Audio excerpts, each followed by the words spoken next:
Good morning. Today on Spotlight, the road to the U.S. Senate representing the state of Michigan.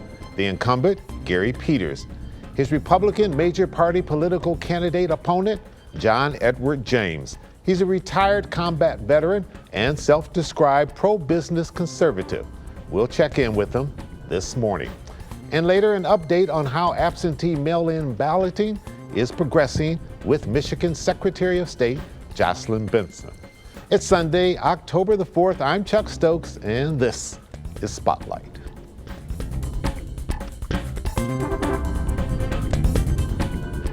You have a military background, very esteemed military background, and you have a business background, come from a business family. What about these two jobs prepare you for the job that you are seeking, not once, but a second time around? Well, I would say that experience still matters in the world. And I believe representation also matters to the people of the state of Michigan and Detroit. I think as the world becomes a more dangerous place, having someone who has firsthand experience in combat, who understands what it takes to protect lives, is what we need moving forward. I also believe that someone who understands what it takes to make life and death decisions in a split second and understand what it takes to prepare us for emergencies before it happens is something we need on the floor of the U.S. Senate. I also believe that someone who's sworn an oath to the Constitution, not to any party or any person, is something that I believe is very important. From a representation standpoint, believe that someone who understands business, someone who understands what it takes to provide opportunity for folks to put food on the table and take care of their health care is very important. And I'm excited to have the opportunity to bring my real world experience into the discussion. Coming from what you've described as a pro-business conservative and from a business background, what can you say to assure that average person that you're going to look out for them in terms of taxes and not just big corporations who have the influence of lobbyists? Because I have to look into the eyes of my employees every day. And one of the things that broke my heart a number of years ago is when I tried to promote one of my team leaders to supervisor, and she had to turn down that promotion. Took it on Friday and came back in and said she couldn't take it on Monday because that promotion would have pushed her into a pay bracket that would have kicked her grandchildren off of school lunch and school breakfast.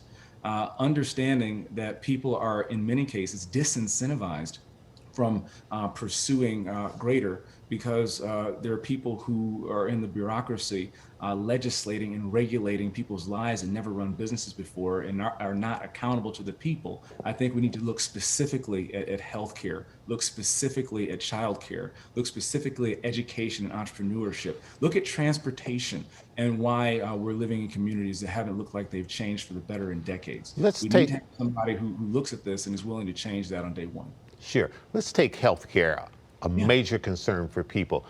Yes. The Affordable Care Act is, to the average person, very complicated. Name one thing in the Affordable Care Act that you would fight like heck to keep, and then one thing that you would fight like heck to get rid of. Just one. Okay, so the biggest thing is we must protect people with pre-existing conditions. And this is the exact same thing that I said to Senator Stabenow on the debate stage 2 years ago, that we must have a market-based, patient-centered approach that must, and I repeated myself, must cover pre-existing conditions. I believe that by having regulations and tort reform that increases transparency, increases competition, will lower the cost of healthcare, increase the quality of care, and lower costs. We must protect people with pre-existing conditions. So your opponent running ads saying that that's the first thing you would try to get rid of, he's lying? Well, I actually said that we needed to repeal and replace, and under no circumstances should we ever take something away from people before there's a viable replacement. I've always said that we need to fix the parts of Obamacare that are broken and keep the parts that are not. And anybody insinuating or telling you that is fibbing to you again. The part that I absolutely would keep is the ability for people to make their own medical decisions, not the federal government or insurance companies. And what will happen? My opponent has said that Medicare for all is the path forward. He definitely sees that coming. And I think that's wrong, because it would kick people, millions of Michiganders, off their private health care, particularly Detroiters, maybe many of whom are working in the automotive industry, that pay, looking at GM specifically, I believe 3% of their healthcare costs. Kicking them off private healthcare doesn't work for Michiganders. And my employees are on the same healthcare that my family is on. My son has a pre-existing condition. And so I will always fight to protect your benefits, and I will always fight to protect your healthcare. All right, we're going to take a real quick break. We'll hurry right back with some more questions. Don't go away.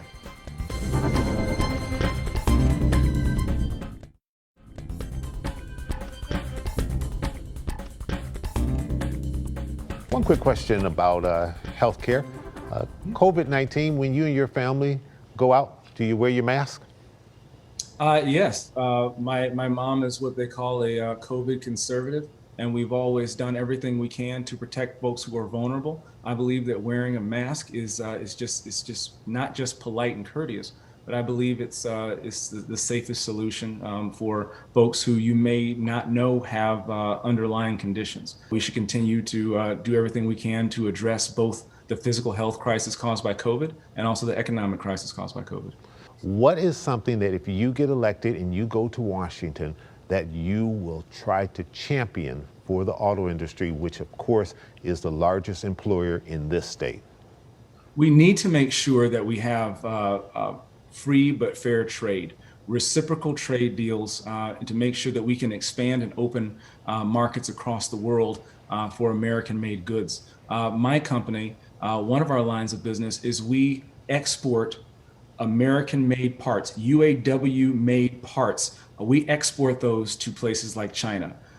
We don't export the jobs, we export the parts. Having an automotive supplier as your US Senator benefits the automotive industry and the state that relies on its automotive industry as its number one industry. Lieutenant Colonel, do you believe that the United States is falling behind on leading in terms of the environment? I'm a millennial. I recognize that we need to do everything we can to perhaps pass on a cleaner world to future generations. I have young kids, and I want them to breathe clean air and drink clean water. I support the Great Lakes Initiative, but I look at the money that we're getting for the Great Lakes. I believe that's the floor, not the ceiling. I believe that the Great Lakes are 20% of the freshwater supply in the world. And right now you have politicians talking about protecting the Great Lakes when we still have Asian carp DNA in the Chicago River. We still have algae blooms in the Erie. We still have PFAS, and we still have our kids drinking poison in Flint. These are issues that have been pervasive and long-standing, and people can talk about these issues all they want to. We need tested leaders who've gotten results in the real world to get results for us right now in the state of Michigan right now. You're not only a veteran and a businessman, but you're also a father. You have 3 young sons. Do you support the Black Lives Matter movement? Of course, Black Lives Matter. I have 3 young sons who one day could grow up and be a threat to someone. You're talking to someone who has actually had guns drawn on him in a parking lot in his parked car because someone perceived him as a threat. You bring up my young sons. I've actually been pulled over and understand what it feels like to have your heart race and your palms sweat when you see the red and blues flashing in your rearview mirror, and you ask if this is the day that your son is going to see his daddy bleed out in the street. I looked at George Floyd's picture on my cell phone, and I thought it was a reflection of myself at first. I understand this stuff firsthand, but I also understand what it's like to be an officer, to make life and death decisions in a split second, to put your life on the line for people who would just as soon see you gone. And I believe that what we need now is somebody who can bridge that gap, who can understand it from both sides, and who can bring solutions and healing. I believe that right now what we need are results, not more partisan bickering. And my political opponent cannot understand that, and no commission will be able to inform him what it's like to be Black in America. What will actually change things is making sure that we not only fight the power, but we become the power. Elect people who have a vested interest in making our country and bettering the situation for our people. And when you have somebody like Gary Peters, who talks about police reform for 4 years, copying and pasting the same bill or white paper, and then when he has the chance to vote for police reform, votes against it in favor of his party, that materially puts my sons, who you just mentioned, at risk, and it materially puts me at risk. We don't need to defund the police. We need to increase funding. We need to make sure we get more social workers to address some of these concerns, because we need to address trauma in our communities. We need to address disinvestment in our communities. We need to address distress in our communities. And until we do that, we're just going to be addressing the symptoms and nothing's going to change. We need to rise up. You have a television ad in which you sit proudly with your father, and you talk about your family going from slavery to hopefully the Senate you want. Not quite there yet, but that's what you want. In 4 generations, President Trump has said that he is the best president for African Americans since Abraham Lincoln. That's a whole lot of presidents in between. Do you agree or disagree with the president's statement?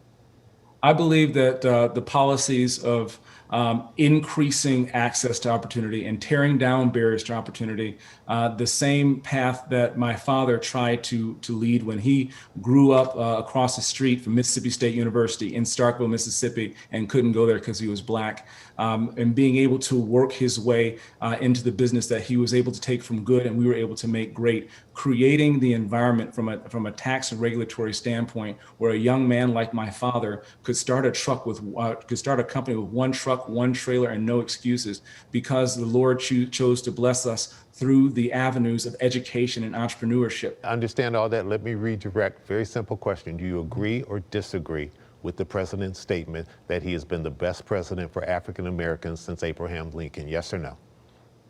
I believe that Eisenhower is an amazing president. A West Point graduate, beat the Nazis, linked us all together through the interstate highway system, and desegregated schools in the South. I think Reagan, who deregulated industries and allowed little guys like my father to compete and excel, was a great president. I believe Kennedy was a great president. I think there are a number of great presidents, and I think the president is entitled to his opinion, and I'm entitled to mine. John James, very quickly, just to make sure that people understand exactly where you are. You're pro-life, yes or no? Yes. Okay. I am pro-life, and I will always vote to protect life, especially the life of the mother. Pro-Second Amendment? I'm pro-Second Amendment. I believe that we have the right to defend ourselves, not just from intruders, but the federal government. I know that you have accepted a number of debates. You and your opponent have not been able to agree on the number of debates.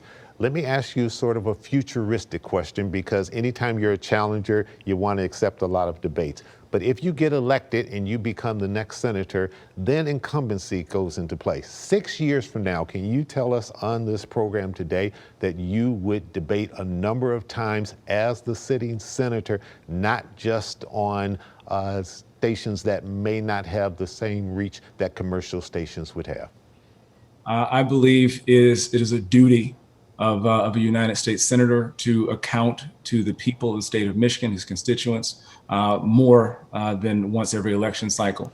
But yes, the answer is, if you are going to advertise on a station, you should be willing to debate on that same station. I'm proud of my record, and I don't mind who hears what I've been doing with my life and in my leadership. And Senator Peters, if he were proud of his, then he would have no problem debating it in front of a wide audience in the state of Michigan.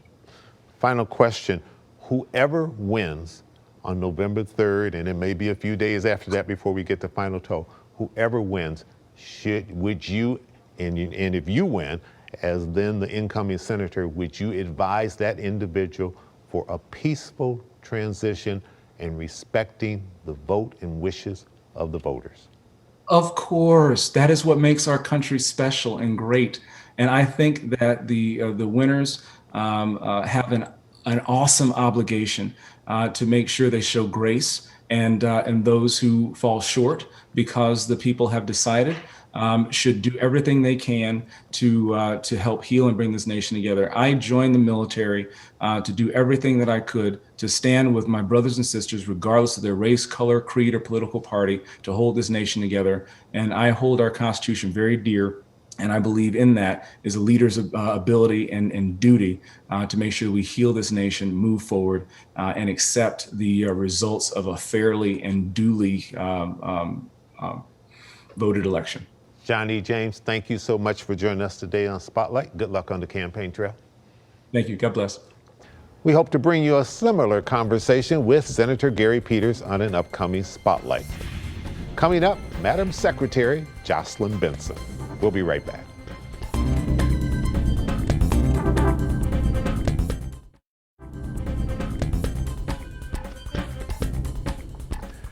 Madam Secretary, thank you for joining us. Bring us up to date on the absentee ballot request. We know we had a record number in the primary. Where do we stand right now leading into the general? Well, it's extraordinary, Chuck. Even in the midst of a pandemic, citizens want to vote, and we're seeing record turnout, what we're on track for, and record numbers of people requesting to have their ballots sent to their home. Already, 2.5 million Michigan citizens have requested to have their ballots mailed to them. And what is really extraordinary about that is not just that number, but how every single clerk across the state has been working hard to meet this extraordinary demand and make sure citizens are getting their ballots in time to complete them and return them and be counted. We made plans several months ago to install over 1,000 secure drop boxes all throughout the state so that citizens have an option of returning their ballot through their local clerk's drop box. And by the way, if you go to michigan.gov/vote, you can get the location of your local drop box. And of course, citizens can also return those ballots in person at their clerk's office or through the mail. President Trump recently criticized you because his running mate's name was not on some of the military ballots overseas. You say that's an accident. Was it indeed an accident? And how do we know that there's not more of this? Yeah, importantly, that happened in a moment where you had in a different state agency, 2 programmers working on the document, and a computer glitch caused the deletion of a row that altered the way in which the ballot printed out when it actually got to our clerk. So the important thing is that we actually caught that error in 90 minutes and we corrected it so that actually only a handful of voters, it turns out, were actually accidentally mailed those misprinted ballots, and we followed up with the clerks to get them the correct ballots and instructions. And that's really, to me, the important work that we're doing. And this happens in other states as well. You make sure when those errors happen, and sometimes they do, that you fix them right away and you get voters the information they need to ensure their votes are counted. How many more poll workers could you use across this state? And how are you going to get them? Well, we started recruiting poll workers back in May through our statewide Democracy MVP program. And extraordinarily, I learned this week that we have recruited 26,000 new election workers. People all across the state have signed up to say, I want to help make sure our elections are secure. And so in most communities, they have met their goal, and we're now focused on training those new election workers and preparing them to do their jobs. But there are still a few communities around the state where we want to make sure that we recruit a few extra dozen and get them placed. So it's not too late to sign up if you're interested at michigan.gov/democracy-MVP. The city clerk of Detroit was criticized coming out of the primary. What is your office doing to make sure, in terms of oversight, to make sure that doesn't happen going into the general, in which there will be more votes cast and potentially more problems? Yeah, we're on track to have 200,000 people vote absentee in Detroit, and it's usually an average of 30,000 to 50,000. So recognizing that, we are helping to recruit thousands of new election workers to both work the polls on election day and work in shifts at the absentee counting board, which is important so that you don't have citizens getting overtired and things get a little messy and human error can occur. That's what you've seen in past election cycles. So by creating these clear shifts for individuals to come in and do their work, and by training them with increased security protocols, we can address some of the issues that emerged in August. But also importantly, we are opening, in partnership with the clerk, 21 satellite offices all across the city where citizens can get their ballots, return their ballots, register to vote. And that's in addition to 35 secure drop boxes that are also in place throughout the city, so citizens can have many options to return their ballots on time. All right, we need to take a real quick break. Don't go anywhere. We'll be right back with more questions.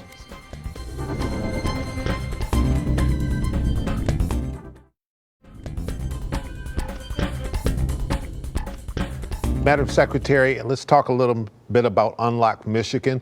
They've collected these 500 1,000 some odd signatures. They are being challenged. The Attorney General has launched an investigation, a criminal investigation. Where does that put you? We're very focused on just treating this petition as we would any other. No expedited review, no special favors, just simply doing our jobs. How long would it take to certify the petitions? Because I think I saw a figure that it might take something like 105 days. And of course, Unlock Michigan criticized you and said that that was just Democratic politics at work. Well, it's actually just data. I mean, if you look, and anyone can do this, and just evaluate the number of days it typically takes the Bureau of Elections to evaluate this number of signatures, it takes on average 105 days. And that's just me, quite directly to everyone, this is what to expect, to manage expectations. And again, the bottom line is, we're not going to treat this petition any different than we would any other. This is indeed an unusual year in 2020 with COVID-19. Give the viewers out there some expectation of how long it's going to take to count these votes and what they should or should not be prepared for. We're telling people it may take a few extra days and potentially even until Friday. You can absolutely assure the voters of this state that as long as they vote by the 3rd, through the 3rd, up until the deadline, that their vote will be counted, whether it's mail-in, it's voting in person, no matter what. Even with record turnout, the results of our elections will be secure and an accurate reflection of the will of the people. But citizens can also track their ballots themselves if they vote through the mail at michigan.gov/vote, so that they can be given that extra assurance that their ballot was received and counted. And you can always also call your local clerk to confirm that as well. And then, of course, if you vote on election day, you'll see your ballot counted right then and there. So citizens should have all the assurance in the world that our hardworking election administrators have prioritized their vote and the security of their vote. Madam Secretary, you're an attorney by profession. Are you and your office ready for any and all legal challenges that may come out of this election? Certainly. I mean, the near 2 decades I've spent as an election attorney uniquely prepares me for that. But we've also got a partnership with the Attorney General's office, who is working every day to ensure that her attorneys are laser focused as well on ensuring that our votes are protected and every voice is heard. Thank you so much for joining us. Good luck with all this process. I'm sure it's going to be a Herculean feat, but we're here to watch and advise as much as we can. Thank you so much. And we're ready. Thanks, Chuck. Take care. That's it for today. Don't forget to watch our special Spotlight series, Inside Michigan's African American Vote, at 11 o'clock over on our sister station, TV 20. My guest, Washington, D.C. political analyst Eric Ham, who was raised and educated right here in the state of Michigan. I'm Chuck Stokes. We'll be back next week with more newsmakers in the Spotlight. Have a great week.